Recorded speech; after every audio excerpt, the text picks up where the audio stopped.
है ना। 3 चीजें मैं आप लोगों के साथ में बांटना चाहूंगा, और वो 3 चीजें ये है कि 3 सिद्धांत जो आपको और मुझे मदद करेंगे एक संपन्नता का या एक समृद्धि का जीवन जीने के लिए। 3 सिद्धांत जो आपकी और मेरी मदद करेंगे संपन्नता का या समृद्धि का जीवन जीने के लिए। जल्दी से हम लोग वचनों में से जाएंगे 3 सिद्धांतों को लेकर के, जिसके साथ में हम लोग इस बात को समझेंगे कि वो क्या 3 सिद्धांत हैं जो आपको और मुझे एक समृद्धि का, एक संपन्नता का, एक प्रॉस्पेरिटी का जीवन जीने में हमारी मदद कर सकते हैं। 3 principles to live a prosperous life, है ना। जल्दी से वचन में से जाएंगे, निकालेंगे उत्पत्ति की पुस्तक उसका 39 अध्याय, उत्पत्ति 39, उत्पत्ति की पुस्तक उसका 39वां अध्याय और उसकी पद संख्या 2 को हम लोग पढ़ेंगे। बहुत ही जाना माना वचन है, हम लोग सब इस वचन को बहुत अच्छे से जानते हैं। उत्पत्ति की पुस्तक उसका 39 अध्याय और उसकी पद संख्या 2, 1 और 2 दोनों को पढ़ूंगा मैं आप लोगों के लिए। वचन वहां पर कहता है, जब यूसुफ मिस्र में पहुंचाया गया तब पोतीफर नामक एक मिस्री ने, जो फिरौन का हाकिम और अंगरक्षकों का प्रधान था, उसने इश्माइलियों के हाथ से जो वहां ले गए थे उसे मोल ले लिया। यूसुफ अपने मिस्री स्वामी के घर में रहता था और यहोवा उसके संग था, इसीलिए वह भाग्यवान पुरुष हो गया। अंग्रेजी बाइबल इसको और अच्छे से रखते हुए कहती है कुछ इस प्रकार से, बाइबल बताती है वहां पर, the Lord was with Joseph so he succeeded in everything he did. The Lord was with Joseph, so he succeeded in everything that he did. सबसे पहला सिद्धांत जिसके द्वारा आप और मैं हर एक क्षेत्र में समृद्धि में चल सकते हैं, जिसके द्वारा आप और मैं हर एक क्षेत्र में अपनी संपन्नता को हम अनुभव कर सकते हैं, वो केवल और केवल ये है, that is to be with the Lord. समझ पा रहे हैं या नहीं समझ पा रहे हैं इस बात को? यदि आप और मैं हर एक क्षेत्र में जो भी कार्य कर रहे हैं, if we are continually living in this consciousness, if we are living in the continuously in this awareness that I need to be with the Lord and the Lord needs to be with me 24/7, then whatever I will do, in whatever I will take my hand and step into, I will succeed in all of those things. जो भी चीजें मैं करूंगा उन सब चीजों में, है ना। एक और अनुवाद इस चीज को बोलता है बहुत अच्छे से कि यूसुफ अपने मिस्री स्वामी के घर में रहता था और यहोवा उसके संग था, इसीलिए वह भाग्यवान ही नहीं परंतु वह समृद्ध, वो सक्षम, वो संपन्न व्यक्ति बना। क्या था यूसुफ की संपन्नता का रहस्य? What was the key? What was the secret of Joseph's prosperity? यदि हम लोग एक दिन पहले का इसका घटनाक्रम देखें तो यूसुफ फटेहाल था, यूसुफ के हाथ में कुछ भी नहीं था। हम लोग सब उस कहानी को जानते हैं। उसके स्वयं के भाइयों ने क्या करा था? उसे बेच दिया था। तो इसके पहले तक यूसुफ के पास में, मैं समझ सकता हूं कि उसके पास में तन ढकने के लिए उसके पास कपड़े भी ठीक ढंग के नहीं होंगे, उसकी भूख मिटाने के लिए उसके पास में 2 वक्त की रोटी भी नहीं होगी। परंतु अचानक से क्या ऐसे हालातों में परिवर्तन आया कि यूसुफ जो है, कल जो था बिल्कुल नंगे और फटेहाल था, आज वो एक सक्षम, एक समृद्ध, एक संपन्न व्यक्ति बन गया। क्योंकि उसकी गरीबी में, क्योंकि उसके कंगालपन में भी वो इस सचेतता के साथ में रहता था that I am continually with the Lord. समझ पा रहे हैं आप इस चीज को?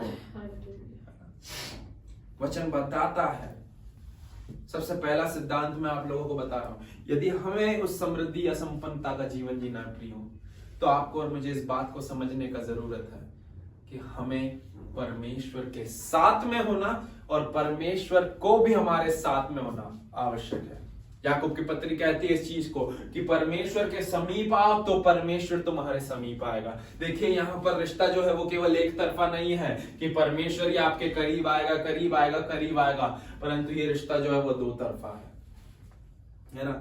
ये 2 तरफा है। ये 1 साइडेड लव स्टोरी नहीं है, बट ये 2 साइडेड लव स्टोरी है। 1 साइडेड लव स्टोरी तो यीशु ने ऑलरेडी बता दी थी कलवरी क्रूस पर जाना दे करके, है ना। वचन क्या बोलता है कुरिन्थियों की पत्री में कि जब हम पाप में अनजान ही थे तब मसीह यीशु, रोमियो की पत्री में पौलुस प्रेरित बोलते हैं कि जब हम पाप में अनजान ही थे तभी यीशु मसीह कलवरी क्रूस पर आपके और मेरे लिए मर गए। परंतु आपको और मुझे ये समझना है कि this is a 2 sided love story, जहां पर यीशु मसीह भी आपके करीब तब आते हैं जब आप उनकी तरफ जाते हैं, है ना। उड़ाऊ पुत्र का एग्जाम्पल बहुत क्लियरली इस स्टोरी में फिट होता है जब वहां पर वचन बोलता है याकूब की पत्री में, that draw near to God and he will draw near to you. That prodigal son draw near to his father, and in the same way that father draw near unto him. The father was है ना, पिता पहले से होकर के उसके पास में नहीं गया, पिता ने उससे आते हुए देखा, तब पिता उसकी तरफ दौड़े चला आया। वो चल रहा था और पिता दौड़ रहा था। वो एक कदम चल रहा था और पिता दौड़ करके 4 कदम ले रहा था। आप समझ पा रहे हैं इस बात को प्रियो? तो यहां पर केवल कुंजी ये नहीं है समृद्धि की कि आपका परमेश्वर के साथ में होना जरूरी है, परंतु जब आप परमेश्वर के साथ में है, वचन क्या बताता है? The Lord was with Joseph. Joseph was with the Lord in every area of his life. उसके कंगालपन में, उसकी निराशा में, उसके हर एक क्षेत्र में वो प्रभु को स्मरण करता था, और इसीलिए परमेश्वर भी उसके साथ में था। सबसे पहली कुंजी या पहला सिद्धांत एक संपन्नता के जीवन के लिए वो ये है कि आपका और मेरा परमेश्वर के साथ में होना जरूरी है। परमेश्वर का भी आपके साथ में होना जरूरी है, और उनके साथ में आपका भी प्रभु के साथ में होना जरूरी है। ये दो तरफा रिश्ता होना चाहिए। एक तरफ से you need to be with the Lord, and in the same way God needs to be with you. परमेश्वर का आपके साथ में होना और आपका परमेश्वर के साथ में होना ये आवश्यक है, तब जाकर के what ever you will do, Bible बताती है, you will succeed in everything. You will succeed in everything. आप हर एक क्षेत्र में सफल होंगे। आमीन, हालेलुया। दूसरी तरफ हम लोग और आगे बढ़ेंगे और हम लोग समझेंगे, जब हम लोगों ने पहला सिद्धांत देखा है कि क्या बोलता है वचन। पहला सिद्धांत बताता है दैट अगर हम समृद्ध होना चाहते हैं या सफल होना चाहते हैं, तो वचन बताता है that we need to be with the Lord. आपको और मुझे क्या करना है? हमें परमेश्वर के साथ में होना जरूरी है, तब हम समृद्ध या संपन्न हो पाएंगे। दूसरा, कैसे हम लोग संपन्न हो पाएंगे? हम लोग निकालेंगे, वचन में से जाएंगे, यहोशू की पुस्तक में से जाएंगे, उसका पहला अध्याय पद संख्या 8। ये भी काफी जाना माना वचन है। यहोशू की पुस्तक, उसका पहला अध्याय और उसकी पद संख्या 8। तो वचन बताता है वहां पर, व्यवस्था की यह पुस्तक तेरे चित्त से कभी ना उतरने पाए, इसी में दिन रात ध्यान दिए रहना, इसलिए कि जो कुछ उसमें लिखा है उसके अनुसार करने की तू चौकसी करे, क्योंकि ऐसा ही करने से तेरे सब काम सफल होंगे और तू प्रभावशाली होगा। ये वचन आप और मैं बहुत अच्छे से जानते हैं प्रियो। वचन क्या बोलता है अंग्रेजी बाइबल में से? Study this book of instruction continually, है ना। ये निर्देश की पुस्तकों को निरंतर तू स्टडी करते रहे, meditate on it day and night, इन्हीं के ऊपर दिन और रात मेडिटेशन करता रहे, so you will be sure to obey, इसीलिए कि तू इसका आज्ञा पालन करने के लिए खातरी रहने वाला हो सके, श्योर होने वाला हो सके। Obey everything written in it, only then will you prosper and succeed in all you do। सबसे पहली बात आपने और मैंने देखी कि यदि हम सिद्धांत में से जब होकर के जा रहे हैं, सबसे पहला सिद्धांत हमने देखा कि यदि हम चाहते हैं कि हम एक संपन्नता का जीवन जिए, तो आपको और मुझे परमेश्वर के साथ और परमेश्वर को आपके साथ में एक होना अनिवार्य है। You need to be with the Lord and Lord need to be with you in an order to live a prosperous life. Second चीज, आपको और मुझे यदि हम उसी के गहरे स्तर में जाएं, तो हम इस बात को समझ पाएंगे that how you and I, कैसे भला आप और मैं परमेश्वर के साथ और परमेश्वर आपके साथ में कैसे बना रह सकता है। हम इस बात से समझ पाते हैं कैसे बने रह सकते हैं, प्रभु के वचन के ऊपर दिन रात मेडिटेशन के द्वारा। प्रभु की उस व्यवस्था के ऊपर हम लोग दिन रात ओबे करने वाले हो सके। बहुत अच्छे से एनएलटी अनुवाद बोलता है, study this book of instruction continually. 3 से 4 स्टेप बोलता है वहां पे वचन। सबसे पहला स्टडी करने वाले हो सको, दैट मींस इस वचन को तुम स्टडी करो, इससे पढ़ते जाओ। एक प्रॉस्पेरिटी की कुंजी लेकर के आ रहा है यहाँ पर वचन। यदि हम लोग आगे जाए तो meditate on it day and night. उसके बाद में केवल स्टडी नहीं करो। हम लोग क्या करते हैं, कई बार जब हम कॉम्पिटिटिव एग्जाम्स या हमारे जीवन में एग्जाम्स देते हैं, हम क्या करते हैं, हम हर एक कोर्स की बुक्स को स्टडी करते हैं। क्या स्टडी करने के बाद में खत्म हो गया? नहीं। मैं आज भी उस बात को स्मरण करता हूं। मेरी मम्मी मुझे हर बार बोला करती थी कि पहले पढ़ ले और उसके बाद में रिवीजन करना चालू कर, उन सब चीजों को रिवीजन कर। तो first of all we do study, then हम उसके बाद में क्या करते हैं, हम मेडिटेट करते हैं। उसी चीज को हम मेडिटेट करते जाते हैं, मनन करते हैं। तो वो ही वचन बोल रहा है यहोशू को भी परमेश्वर का वचन कि meditate on it day and night. उसको क्या, जो भी वचन तुम स्टडी कर रहे हो उस वचन को तुम मेडिटेट करते रहो दिन और रात। So you will be sure. जब आप मेडिटेट करने लग जाएंगे तो मेडिटेट करने से क्या होगा, उसके बाद में वचन बताता है, ताकि तुम इस बात के श्योर हो जाओ to obey everything that is written inside of it, जिससे आप हर एक चीज जो इसमें लिखी हुई है उसको ओबे, उसका आज्ञा पालन करने वाले हो सको, जो भी परमेश्वर का वचन में लिखा हुआ है। Hallelujah, hallelujah. जब हम इन 3 से 4 क्षेत्रों में काम करेंगे प्रियो, उसके बाद में वचन इस चीज का प्रतिफल दे रहा है। जब स्टडी करोगे दिन रात इस बुक को, इंस्ट्रक्शन के बुक को स्टडी करोगे continually, meditate on in day and night, जब इसके ऊपर दिन रात मनन करोगे। तीसरा बोल रहा है, you be sure to obey everything that is written inside of it. सबसे पहला स्टडी, मेडिटेट, उसके बाद में श्योर टू ओबे इन एवरीथिंग। फिर वचन बताता है, only then will you prosper and succeed in all you. केवल और केवल तब ही तुम प्रॉस्पर होगे और तुम सक्सीड करोगे, सफल होगे जो भी तुम चीज करते हो। तो पहला सिद्धांत हमने देखा क्या है, वो पहला सिद्धांत ये है, आपका परमेश्वर के साथ में और परमेश्वर का आपके साथ में बने रहना जरूरी है। यूसुफ के साथ परमेश्वर था, इसीलिए वचन बताता है कि वह सफल व्यक्ति बना, वह समृद्ध व्यक्ति बना, वह संपन्न व्यक्ति बना। अंग्रेजी बाइबल बोलती है, the Lord was with Joseph and he became a successful man. He succeeded in everything he did. The reason for him to succeed, the reason for him to be prosperous in everything was this, that the Lord was with him. Next to that, how you and I can be with the Lord? कैसे आप और मैं परमेश्वर के साथ में बने रह सकते हैं? Simple, through His word. उसके वचन के ही द्वारा आप और मैं उसके साथ में बने रह सकते हैं, और उसके वचन पे ही मनन चिंतन करने के द्वारा वो भी आपके और मेरे साथ में बना रह सकता है। यहोशू की पुस्तक में यहोशू को परमेश्वर क्या इंस्ट्रक्शन देते हुए बोलते हैं, वो ये ही बोलते हैं that study this book of law continually. इस इंस्ट्रक्शन की पुस्तक को, इन निर्देश की पुस्तक को दिन रात इसको पढ़ते रहे, स्टडी कर। Not only that, meditate upon it. वचन क्या बताता है, मेडिटेट, मनन कर इनके ऊपर, दिन रात इसको मनन कर, और मनन इतना मनन कर so that you will be sure to obey, जिसके कारणवश, जिसके फलस्वरूप तू इसको बिल्कुल श्योरिटी के साथ में ओबे करने वाला हो सके, whatever that is written inside of it. This is how the Lord can be with you and you can be with Lord. ऐसा ही करने के द्वारा आप परमेश्वर के साथ रहने पाएंगे और परमेश्वर भी आपके साथ में रहने पाएगा। तो दूसरा सिद्धांत कैसा है? दूसरा सिद्धांत ये कहता है कि आपको और मुझे क्या करना है, यदि आपको और मुझे संपन्न होना है तो फर्स्ट ऑफ ऑल पहला सिद्धांत, we need to be with the Lord। आपको और मुझे परमेश्वर के साथ में होना जरूरी है। कैसे परमेश्वर के साथ में हो सकते हैं? उसके वचन के जरिए। उसका वचन एक जरिया है, उसका वचन एक माध्यम है जिसके द्वारा आप और मैं परमेश्वर के साथ में बने रह सकते हैं, है ना। पहला सिद्धांत, परमेश्वर का आपके साथ में होना जरूरी है। दूसरा सिद्धांत कि आपको उसके वचन के साथ में होना जरूरी है ना। सबसे पहला यदि हम लोग बात करें 3 principles to live a prosperous life की, तो सबसे पहला वो यही है, to be with the lord. The first principle through which you can obtain that prosperity, that God given prosperity, is to be with the Lord.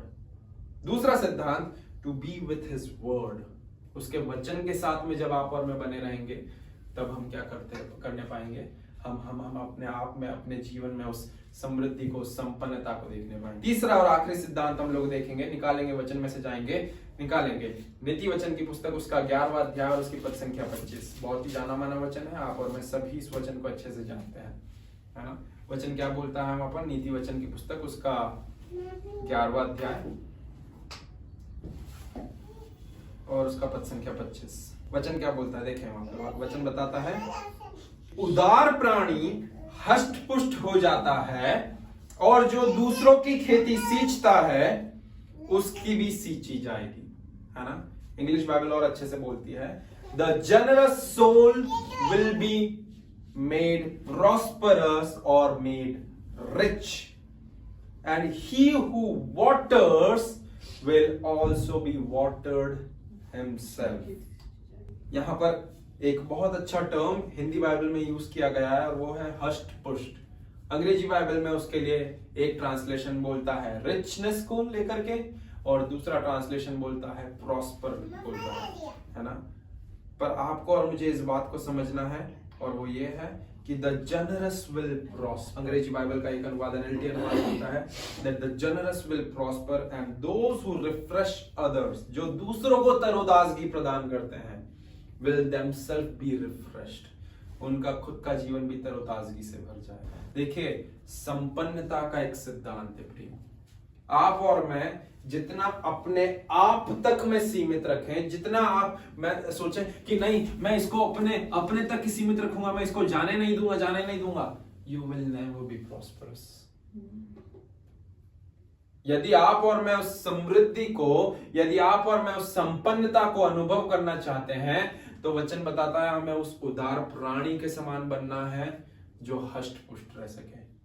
हमारे जीवन में हष्ट पुष्टता तभी आने पाएगी जब आप और मैं उदारता से देने वाले बनेंगे।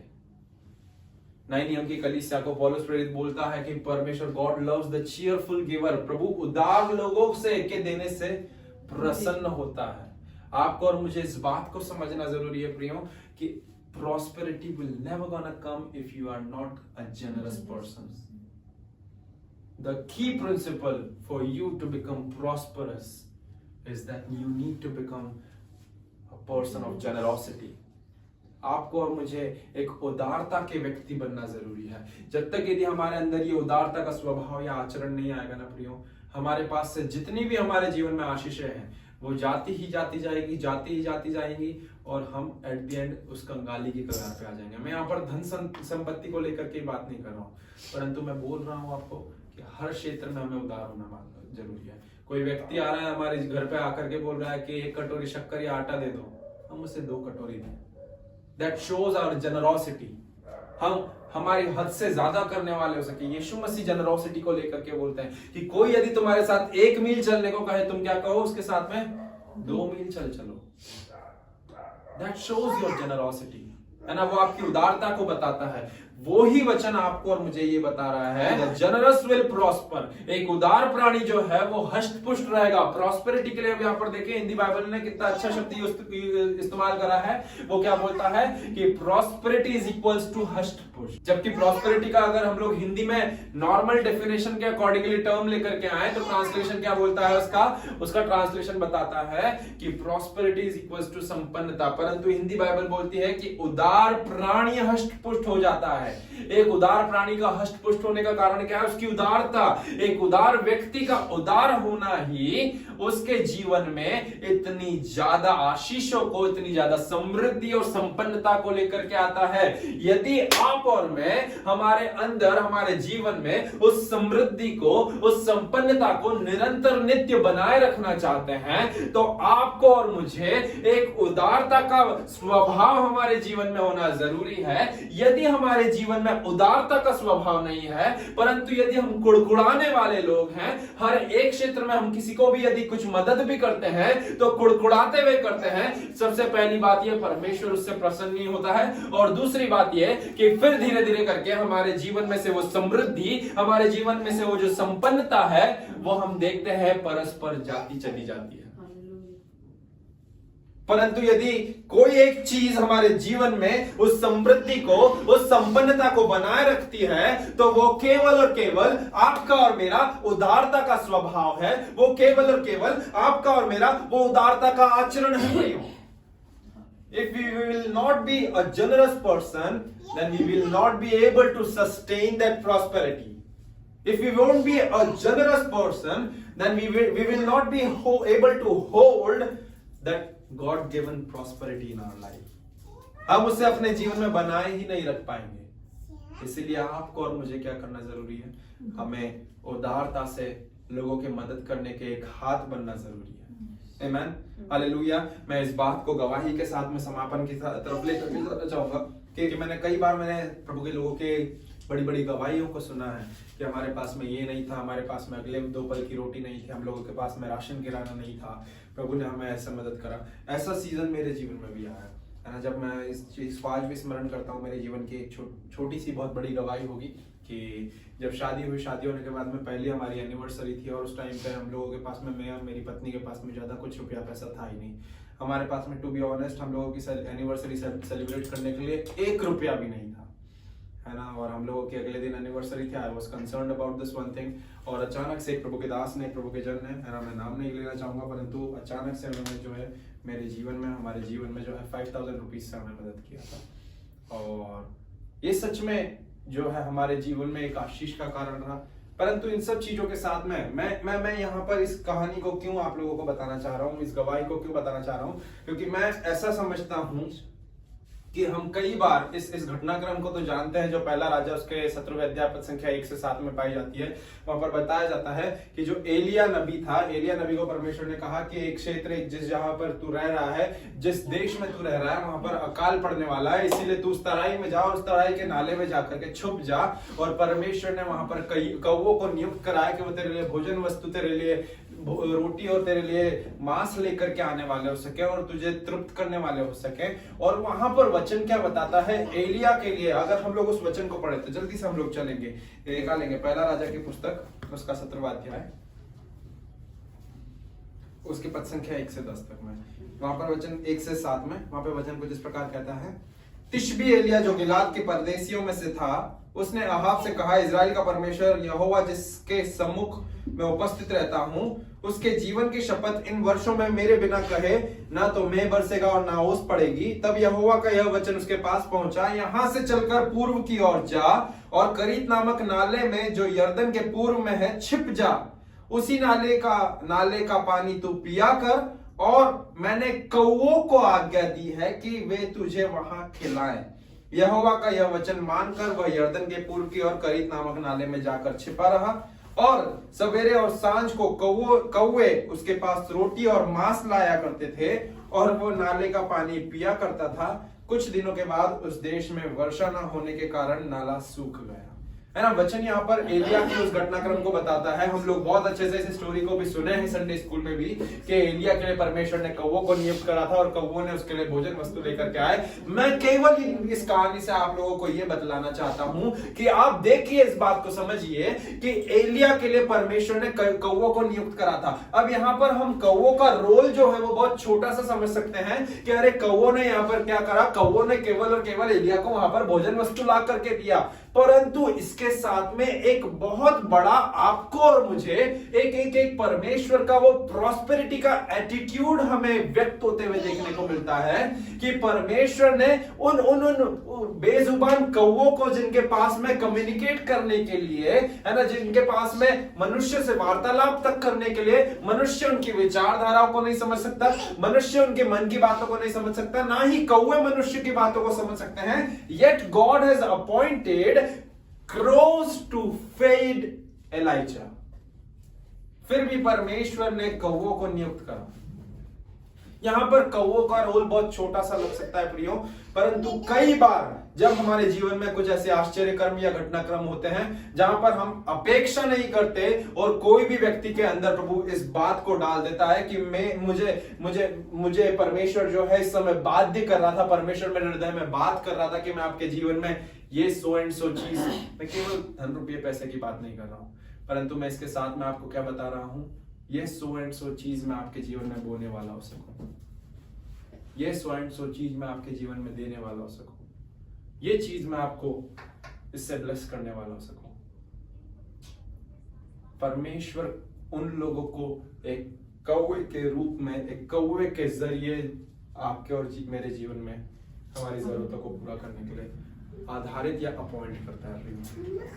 उनका रोल छोटा सा ही नहीं रहता है, परंतु आपको और मुझे इस बात को समझने की जरूरत है कि वो परमेश्वर हमें किसी भी भली वस्तु की घटी कमी नहीं होने देता है। अकाल के समय में जब पूरा राष्ट्र जो है भूखमरी से मर रहा था, वचन बताता है परमेश्वर ने एलिया के लिए कौवों को नियुक्त कर दिया। आपको और मुझे इस बात को समझने का जरूरत है कि परमेश्वर कई बार ऐसे कौवों को आपके और मेरे जीवन में क्या करता है, ऐसे नियुक्त कर देता है, ऐसे लोगों को जरिया बना देता है जिनके लिए हमने कभी सोचा नहीं, जिनके लिए कभी हमने कल्पना नहीं करा। वैसे लोग हमारे जीवन में एक कौवे के रूप में परस्पर हमारी मदद करने के लिए आ जाते हैं। हमारे जीवन में केवल कुछ आर्थिक रूप से मदद करने के लिए नहीं, परंतु वो धन रुपया पैसा जो भी कोई व्यक्ति के अंदर पवित्र आत्मा डालता है कि इस व्यक्ति को जाकर के सो कर दे, वो एक कौवे का काम तो करते हैं, परंतु उसके साथ में आपकी और मेरी जरूरतें पूरी होती है ना। हम लोग, मैं मेरी पत्नी के साथ में, मैं जैसे बता रहा था, मैं उस एनिवर्सरी को सेलिब्रेट करना चाहता था। फर्स्ट एनिवर्सरी थी, बट नहीं था कुछ भी। उन्होंने भी जॉब स्टार्ट नहीं करा था, मेरा भी बिजनेस इतना अच्छे से रन नहीं हो रहा था, but it was totally a testimony, है ना। प्रभु ने, मैं अपने आप को, मैं सच में बोलता हूं कि मैं उस टाइम पे अपने आप को एलिया के समान मानता हूं, और जिसने मेरी मदद करी उसे कौवे के समान। कौवा, ये पूरा एक नया संदेश हो सकता है, परंतु मैं उस तरफ जाऊंगा नहीं, है ना। कि कौवा एलिया की परिस्थिति नहीं समझ सकता था। एलिया ने कितने दिन से भोजन नहीं करा, ये कौवा नहीं जानता था। एलिया के मन में क्या चल रहा था, ये नहीं जानता था। वैसे ही ठीक उसी प्रकार जब भी आपके और मेरी भी कोई मदद करने के लिए आता है, सामने वाला नहीं जानता कि सामने वाले के मन में क्या चल रहा है, परंतु जब प्रभु ने उनके अंदर कोई बर्डन दिया होता है, वो उस कार्य को फुलफिल करने के लिए विश्वास योग्यता में उस कदम को उठा लेता है ना।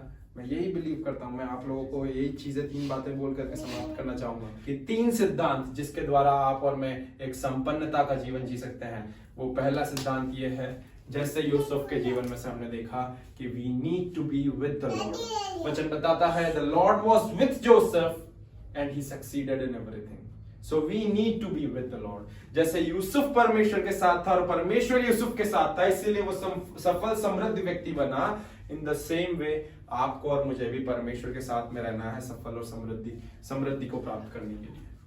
दूसरी बात, कैसे हम सफलता या कैसे हम समृद्धि या संपन्नता को प्राप्त कर सकते हैं, कैसे हम परमेश्वर के साथ में बने रह सकते हैं? उसके वचन के द्वारा, उसके वचन को पढ़ने के द्वारा, उसके ऊपर मनन करने के द्वारा, उसके ऊपर दिन रात ध्यान दिए रहने के द्वारा, उसके ही अनुसार करने के द्वारा। वचन बताता है तब तू प्रभावशाली रहेगा, जैसे यहोशू के जीवन में से देखा हमने, और तेरे सब काम सफल होंगे। अंग्रेजी बाइबल बोलती है then you will prosper and succeed in everything that you do. तो आप और मैं कैसे भला उस समृद्धि में बने रह सकते हैं? सबसे पहली बात, परमेश्वर के साथ बने रहने के द्वारा। कैसे परमेश्वर के साथ बने रह सकते हैं? उसके वचन के ऊपर मनन चिंतन करने के द्वारा, उसके वचन के ऊपर दिन रात ध्यान दिए रहने के द्वारा, उसी के वचन के अनुसार करने के द्वारा हम समृद्ध और संपन्न व्यक्ति बन सकते हैं। तीसरी बात, कैसे, तीसरा सिद्धांत, कैसे हम एक समृद्ध व्यक्ति बन सकते हैं या संपन्न व्यक्ति बन सकते हैं, वो ये है कि एक उदारता का स्वभाव, एक उदारता का आचरण हमारे जीवन में हो। तो आपको और मुझे क्या करना है? हमें इन 3 बातों के ऊपर ध्यान देना है। सबसे पहली बात, परमेश्वर के साथ में बने रहें, समृद्ध रहेंगे। दूसरी बात, परमेश्वर के वचन में बने रहें, समृद्ध और संपन्न रहेंगे। तीसरी बात, जब कभी भी ऐसे मदद करने का अवसर या मौका है, हम क्या करें? उदारता के साथ में दूसरों के साथ में बांटने वाले हो सके। जब ऐसा करेंगे तो परमेश्वर की उस समृद्धि को, परमेश्वर की उस संपन्नता को हम हमारे जीवन में देखने पाएंगे, जिसका प्रभु ने आपके और मेरे जीवन में वायदा किया है।